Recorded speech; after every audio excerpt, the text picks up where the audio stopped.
நடப்பதெல்லாம் நன்மைக்கே. நீ நினைத்த காரியங்கள் நடக்கவில்லை என்று மனம் சோர்ந்து போகாதே. இந்த வாழ்க்கை நீ நினைப்பது போலல்ல, எல்லாம் என் திட்டப்படியே நடக்கிறது என்பதை இன்று நீ தெளிவாக புரிந்து கொள். உன்னை சுற்றி நடப்பதற்கான காரணங்கள் இன்று உனக்கு புரியாமல் போகலாம். ஆனால் குறித்த நேரத்தில் நான் உனக்கு சகலத்தையும் புரிந்து கொள்வதற்காக கிருபையை தருவேன். எல்லாம் நன்மைக்கே என்று உணர்ந்து கொள்ள செய்வேன்.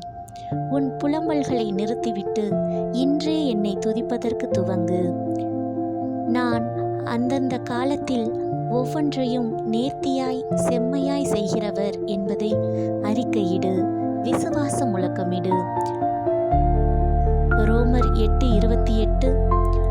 அன்றியும் அவருடைய தீர்மானத்தின்படி அழைக்கப்பட்டவர்களாய் தேவனிடத்தில் அன்பு கூறுகிறவர்களுக்கு சகலமும் நன்மைக்கு ஏதுவாக நடக்கிறதென்று அறிந்திருக்கிறோம்.